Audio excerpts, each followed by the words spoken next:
Hi, I'm Harry. We're here today at Spring End Farm doing our first flight assessments of the year. Let's hear what some of our students have to say. I'm Freya. I own a company that produces videos, whether that's for weddings, events. I've been in every industry. I did the drone course really just to enter different areas with my cinematography and sort of bring different visions for my sort of films to life. Also, I do want to go into surveying, and yeah, it's just something extra to add to the business. Yeah, so the flight assessment just there is pretty comfortable with it. It went really well. Then the course, Harry and Dan are very nice and polite people and very informative people, so it's went really well. Haven't had many problems. It's went pretty smoothly.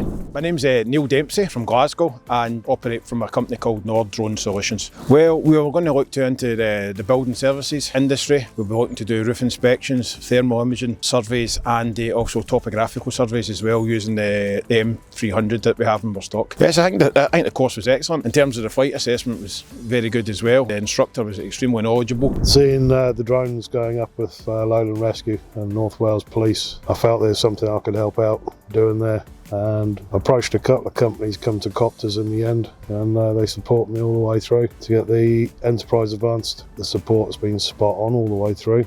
I got the drone I needed, the right drone the first time, and basically the help all the way through to all my training, getting set up for it, and completing my GVC this week has just been remarkable. So I did do the GVC to get my commercial licence so I can operate and use the drones with the photogrammetry and the various software associated with it. The course was absolutely fantastic, very informative. Guys, nice and relaxed course, but it was a lot to take in, but it was communicated well, and I feel like I got a lot out of it.